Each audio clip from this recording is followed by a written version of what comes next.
Сиқыршылар магл үшін құпияда болудың орнына көшеде жүріп небір абракадабраларды жасау керек. Кім көреді дейсің?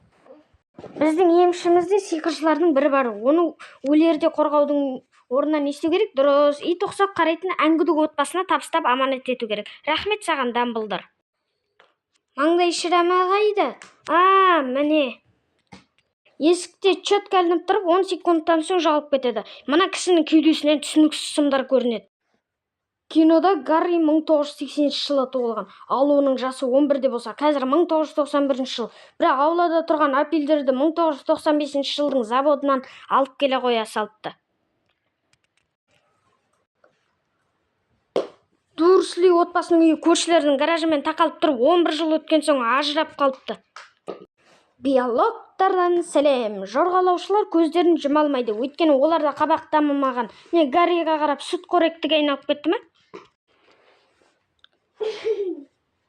Ал мына кадрда су жылан мүлдем жоғалып кетті, бірақ қазір қайтадан пайда болды. Несіне жетісіп барасың? Бәрібір ұстап алып қайтадан қамақ қояды ғой, яки британдық ауа райына шыдамай өлерді. Үкілер күндіз хаттасып ішіп жүргендер бір түрлі екен көрінеді еще. Орнына көгершінді қоя салса да болар еді ғой. Хаттағы дөңгелеген Вернон ұстағанда бұлжырап логотипке қарай ағып кетеді. Хатты жырту ыңғайлы болу үшін алдын ала қайшымен осып дайындап қойыпты. Жерде жатқан хаттарды далаға шыққан кезде байқаймыз ба? Жоқ, бірінші сағызға таласып барып жан жаққа қараймыз. Оператор қалтырап жаурай бастады. Әйтпесе үй сілкініп тұр деп ойлайын десем, жан жағындағы заттар тыныш тұр ғой. Гарри не үшін аспандағы хаттарды тосып біратар болып тұр? Әй жерде толып жатыр ғой, тоңқайғанға белің ауырама не?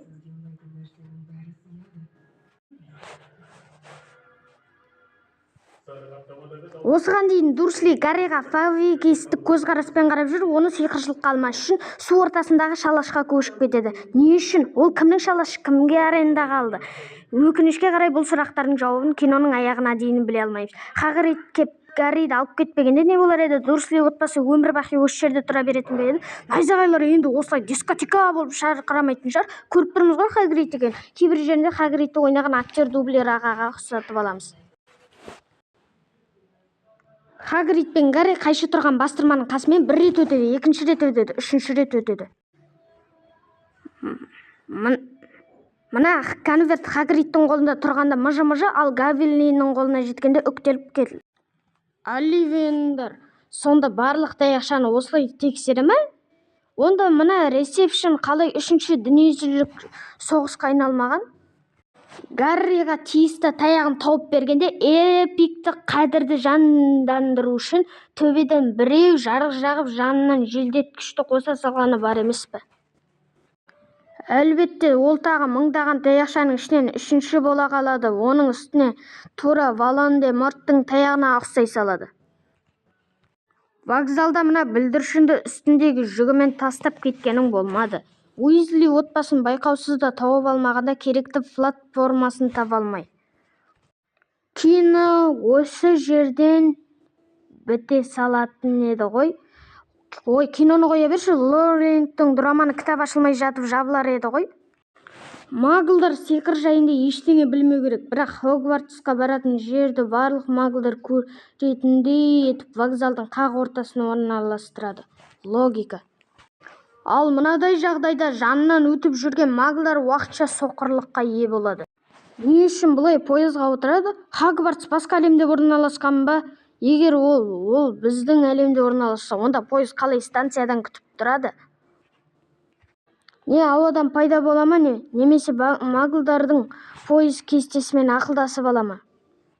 Олай өзінше болудың не керегі бар? Жай ғана кәдімгі станциядан елдің көзін таңғалдырмай, кәдімгі пойызға тып-тыныш отырып жылжи берсе де болады ғой. Ага, бүгіл пойыз аузы мұрнынан тасып толып жатыр, ал Гарри Поттер отырған купе ғана бос, иә? Терезеден көрініп тұрған таулар өтірік негізі. Біле білсеңдер, Лондонда жазық жерде орналасқан.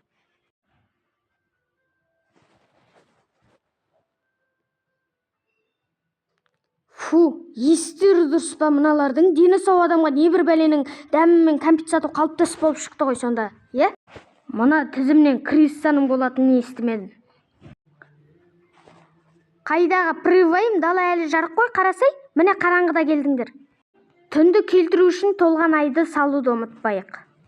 Қалай пойызда жоғалған Невильдің бақасы келген жерінен табылды, сонда не өзі перронға секіріп түсіп, Невильдің ізін тауып, көлді жүзіп Хогвартстың текпе шегінен пайда болды ма? Үлкен студенттер Хогвартсқа мына балмұздақтармен келді, алайда қайықта олар бірге жүзбеген етін. Ал залға кіргенде барлығы жиналып отыр, сонда үлкендер жым-жырт сыпырғышпен ұшып келіп қойған ба? Өлә! Мына майшамдардың васктары еріп дастарханымен бастарына ағып тамақтарымен араласып жатыр ма қазір? Гриффиндорға тағайындалған Гермиона оңға қарай беттейді. Енді Ронды тыңдайық.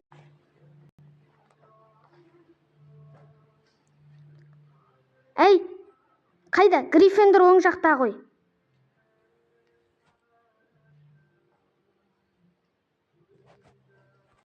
Слизерин қаншер факультет болса, Дамблдор қайда қарап жүр?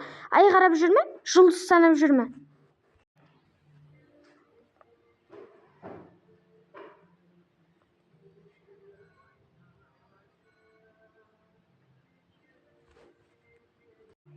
Үшеуі купеде отырып танысып алды, е? Үшеуі де бір факультетке түспейтін шығар енді. Шляпа балмұздақтардың мінез құлқына қарап бөлетін болса, онда қалай әрбір факультет үстелді біркелкі толтыра алады ететін отыр. Гарри Ронның қасына отырған сияқты, енді оның қасында Гермиона отыр. Хогвартстың қауіпсіздігі де побегизммен ауырады екен. Баспалдақтардың осылай жылжитындығы аздай. Оған шыға берістегі қорқынышты орманды қауіпті ойынды.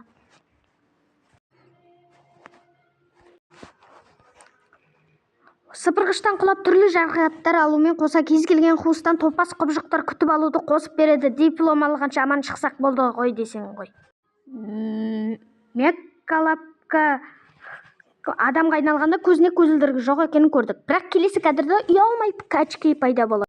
Хогвартста тек сиқырлы ғылымнан басқа ештеңе үйретпейді. Осы жерде енді сұрақ, мақсаты не? Маглдардың арасына бәріп сиқырын жасырып, мектепке бармаған түк білмейтін топас боп саусақ сорып жүру ме?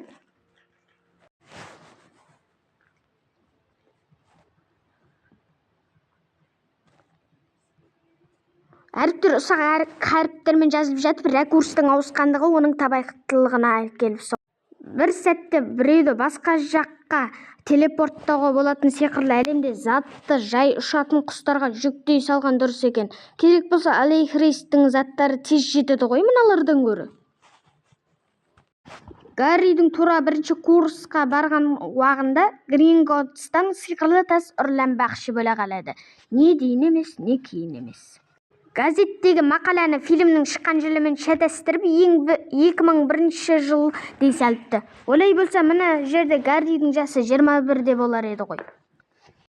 Әрбір 4 үстелге 8-1 курстылар жиналатын болса, онда олардың саны 32 болу керек. Сыпырғышпен шу алаңында не үшін 26 қалған? 6-ы туалетте ме? Далкапустың жатқан жер компьютерлік графикасы құлаған жерінен соңға жылжып кетеді. Қазір ғана біреу құлап өліп қала жаздады, сондықтан қалғандарын қараусыз тастап кету керек, олар да құлап өлсін.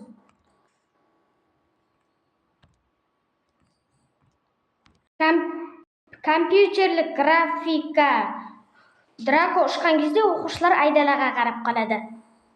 Гарри мен Драко қалай шыныққан ұшқыштай аспанда қалып оп-оңай ұшып жүр. Әй, бұлар сыпырғышты қолдарына қазір ғана алды ғой. Тақтайдан түсіп айналып өт.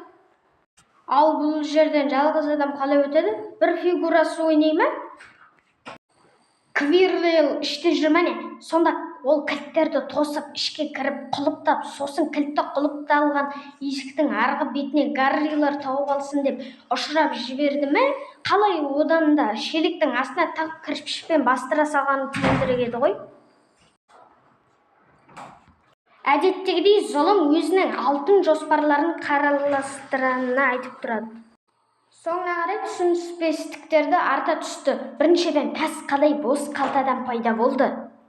Екіншіден, егер аталмыш тасты айна беретін болса, онда үш басты ит нені күзетіп жатты? Ол уақытта айна мүлдем басқа жақта тұрған болса, Снег не үшін Квиррелмен күресіп жүрді? Бос бөлмеге кіріп кетеді деп қорықты ма? Екіншіден, егер тасты белгілі бір мақсаттарды орындау үшін алатындарға берілмесе, онда нағыз Квиррел сол тасты алу керек қой. Өйткені ол өзіне емес, Волан-де-Морт үшін алған болып шықты ғой.